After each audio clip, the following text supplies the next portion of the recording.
তামেব কথা শ্রবণাদি লক্ষণাং ভক্তি ময়ী নিশ্চলাং সর্বদা ব্যভিচারিণী।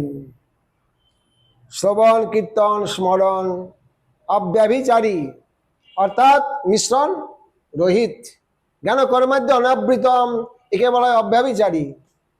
জ্ঞান কর্ম যোগের কোনো মিশ্রণ থাকবে না, কেবল ভক্তি। ভক্তা সঞ্জাতে ভক্ত বিভ্রতাত্মকান্তনু, ভক্তির দ্বারাই ভক্তির জন্ম হবে, অন্য মিশ্রণ সেখানে থাকবে না। লভতে তার সুখে ন কৈবল্যাদেব অনাদরাত, যখন ভক্তির আস্বাদন পাবেন তখন মুক্তিকেও আপনি অনাদর করবেন। রাজ্যাদি সুখের কথা সে থাকুক দূরে, মুখ্য সুখ অল্প মানে কৃষ্ণ অনুচরে। রাজ্যাদি সম্পদের কথা দূরে থাক, যারা ভক্তির আস্বাদন পেয়েছেন, মুখ্য সুখ অল্প মানে কৃষ্ণ অনুচরে, মুক্তি তাদের কাছে কিছুই না।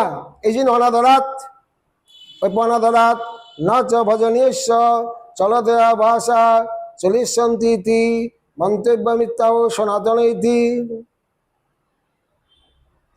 মুক্তিকে অনাদর করলেন কিন্তু ভগবানের সেবাকে অনাদর করবেন না। যত পরিশ্রম হোক, যত যাই হোক, ভগবানের সুখের জন্য ভগবানের সেবা করবেন, আয়োজন করবেন।